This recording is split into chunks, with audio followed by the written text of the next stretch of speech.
또 야권 같은 경우는 이재명 독주 체제가 지금 확 실시되고 있는 그런 상황인데, 이재명 민주당 대표가 야권의 대선 주자가 되는 데는 뭐 별다른 변수는 없다고 보시는지요?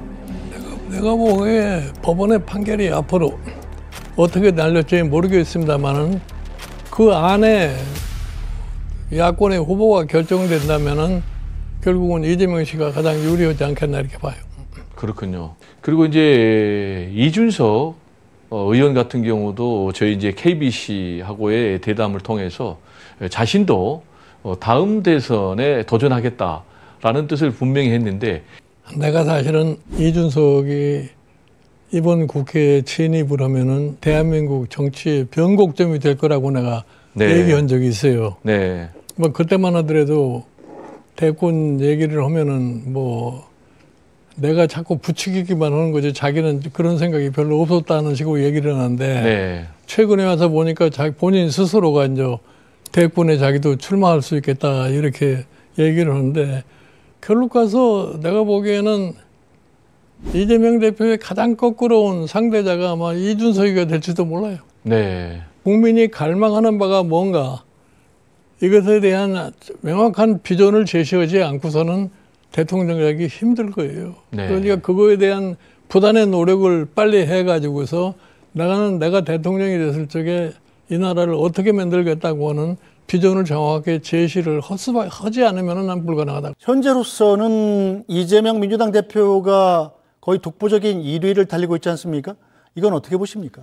저는 이재명 대표가 뭐 지금 지지율이 높지만은, 저는 제가 이제 대선과 지선에서 민주당 상대로 제가 당대표할 때 전략 잘 짜가지고 승리했던 경험이 있기 때문에 저는 충분히 상대 가능하다 이렇게 보고 있고요. 가장 중요한 거는 전장을 바꿔야 됩니다. 결국은 이재명 대표나 아니면 윤석열 대통령이나 법조인 출신으로서 이런 어떤 선악구도 나누고 이런 거 있어가지고 사실 도토리 키재기 하면서 지금까지 정치해온 거거든요. 저는 확 우리 국민들께 시야를 미래로 넓혀줬으면 좋겠습니다. 대한민국의 미래라는 것이 과연 저런 식으로 권력기관 장악하고 수사기관 장악해가지고 상대를 죽이려고 하는 복수의 정치 속에 진행돼야 되는 것이냐. 요즘 젊은 세대 같은 경우에는요, 문재인 대통령도 그렇고 윤석열 대통령도 보면서 항상 방송 보면서 뭘 가장 지적하는 줄 아세요?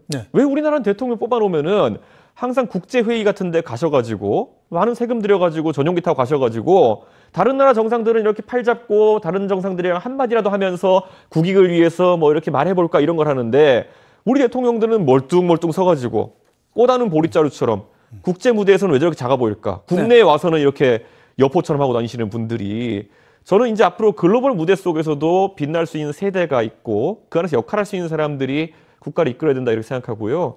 저는 그렇게 판이 갈렸을 때 아까 제가 얘기했던 여러 가지 문제들이 풀릴 수 있다. 지금 산업의 문제라든지 일자리의 문제라든지 이런 거 기술의 문제 굉장히 심각합니다. 그런데 지금 대한민국 정치권이 못 다루는 이유는요, 그거 공부할 생각도 별로 없고요. 그거 안 다뤄도 자기들 지금 정치 유지하는데 별 문제 없다고 생각하기 때문이거든요. 확 바꿔버려야 됩니다. 우리나라 앞으로 통상 분쟁도 많을 거고, 그다음에 뭐 국가 간에 뭐 이해가 첨예하게 대립하는 사람도 많을 텐데, 이런 거 좀 잘 다룰 수 있는 사람들이 정치에 많이 등장했으면 좋겠어요. 제가 냉정하게 말하면요, 국민의힘 대표할 때 그 의원들이랑 미국 출장 갈 일이 있었는데요. 기본적으로 그 글로벌 환경을 통할 만한 의원님들, 뭐 박진 의원도 있지만 박진 의원 좀 외를 하고, 그런데 두 분이 누구였냐면은 조태용 의원님이랑 태용호 의원. 한 명은 남한 외교관, 한 명은 북한 외교관. 제가 그래서 미국 국무부에 가가지고 이제 셋이 딱 앉아가지고 국무부 그 차관보 나왔는데 딱 제가 농담했잖아요. 아마 내가 대한민국 최초로 한쪽에는 북한 외교관, 한쪽에는 남한 외교관을 달고 온 첫 번째 사람일 거다. 그리고 우리 셋 다 영어한다. 그때 웃으면서 이제 그런 거 같다 이렇게 하면서 했는데, 그때 이제 뭐냐면은 통역도 없이 저희가 셋이 차관을 예고하니까 30분 만났는데 굉장히 밀도 있게 만났다고 나중에 미국 그 국무부 쪽에 되게 좋아했어요. 그렇죠. 쉽지 않죠. 그러니까 의례적인 만남이 아니라 30분 정도인데 굉장히 주고받으면서, 원래 통역은 그 곱하기 4가 되거든요. 내가 하는 말 통역, 들은 말 통역, 거기까지 끼면 그러니까 그거 없이 되게 인터뷰 80분 해봤자 20분짜리예요. 그러니까요. 그리고 정확히 단어가 전달되지 않는 경우도 있고. 맞아요. 그러니까 저는 그게 제가 영어를 한다 만다 중국어를 한다 만다 이런 문제가 아니라, 그런 거 하나가 대한민국의 이제 경쟁력이 되는 시점이 올 것이다. 그 정상회담, 다자간 정상회담 있는 데서 한 사람 붙잡고, 예를 들어 프랑스 대통령 붙잡고 어디 가가 잠깐 대화 30초 하는 거, 그런 게 대한민국의 몇 천억 몇 조의 가치가 돼서 올 수 있는 거고요. 그렇죠. 그럼 그런 게 이제 바뀌어야 된다 이렇게 생각합니다. 알겠습니다. 대외적으로는 그런 어떤 글로벌 외교의 영향, 네. 과학기술 이런 것들은요. 이제 이거 다룰 줄 아는 사람이 다루지 않으면은 그렇죠. 저는 대한민국이 이제 한두 달만 있으면은 AI나 이런 문제 이렇게 탄핵 정부에 뒤처지게 되면요. 격차가 꽤 날 수밖에 없는 상황이 올 것이다. 그리고 금융 문제 같은 경우도요. 제발 좀 민주당의 그런 금투세 접근 논리 이런 것처럼 1대 99 논리 이런 거 들어들지 말고 밸류업이라는 얘기 우리가 하잖아요. 이런 것도 구체적으로 어떻게 시행해야 되는지. 그렇죠.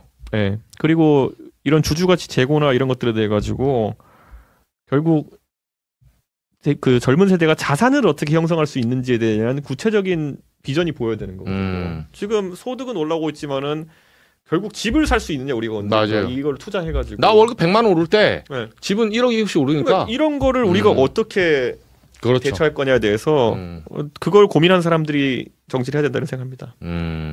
그게 본인이다. 저는 공부 많이 합니다. 알겠습니다. 대한민국의 국가 비전을 정확하게 제시할 네. 사람이 대통령이 될 것이다. 이렇게 말씀하셨는데 네.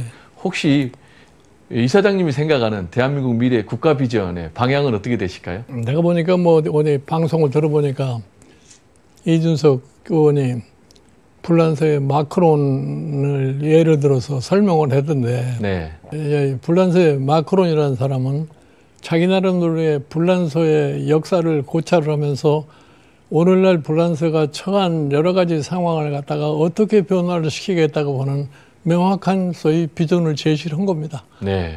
그렇게 해서 그 사람이 아무런 저희 정치적 기반이 없던 사람이 대통령이 될 수가 있었는데 우리나라는 여러 가지 여건이 불란서하고 좀 달라요. 네. 그리고 우리나라의 지금 유권자들의 수준을 놓고 봤을 적에는 세계 어느 나라의 유권자 못지않게 성숙성이 강한 나라입니다. 그러니까 거기에 알맞는 얘기를 해야 돼요. 어쨌든 현실 정치에서 진보와 보수의 이념 대립이라는 게 상당히 지금 더 극심해지고 있는 거 아니겠습니까? 이준석 의원 같은 경우는 이념적으로는 보수지만 또 정치적으로는 범야권에 속해 있어요. 본인이 어떤 후보라고 생각하십니까? 만약에 대선에 나온다면? 저는 제가 지금까지 해온 대로 하면 저는 논리적으로 항상 많은 판단을 했다고 생각하고요.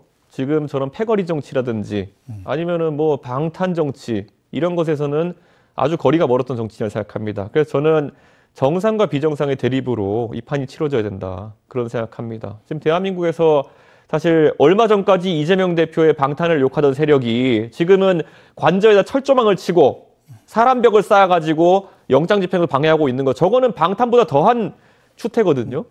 저는 그렇다면 이제 저 둘 다 퇴출시킬 때다. 고 노회찬 의원님 말씀대로 불판 갈아버리자. 그 말씀밖에 드릴 게 없습니다. 자, 불판이 뭐 적당히 좀 크기가 있어야 되지 않겠어요? 지금은 개혁신당이 현역 의원이 3명밖에 안 되지 않습니까? 아니면 국민의힘과 연대라든가 민주당과 연대 같은 것도 생각하고 계신가요? 우리가 시야를 국내로 좁게 보면 그렇게 될 수 있는데요. 이미 전 세계적으로 젊은 지도자가 그렇게 격변을 일으켜가지고 당선된 사례 많이 있습니다. 프랑스 마크롱 대통령 같은 경우를 그렇죠. 그리고 그 다음에 있을 선거, 지방선거나 총선에서 국민들이 만약에 그 대통령이 잘한다 생각하면은 또 총의를 모아가지고 의회에서도 다수를 점하게 만들어 주십니다. 그 옳고 그름 몰아야 되는 거지. 지금 덩어리짐에 의존해가지고 선거를 치른다? 글쎄요. 한쪽 덩어리가 뭐하고 있는지 보시고 있고 다른 쪽 덩어리가 그보다 낫지 않는 걸 보고 계시는데 굳이 덩어리짐을 선택해야 되겠느냐? 그런 생각입니다.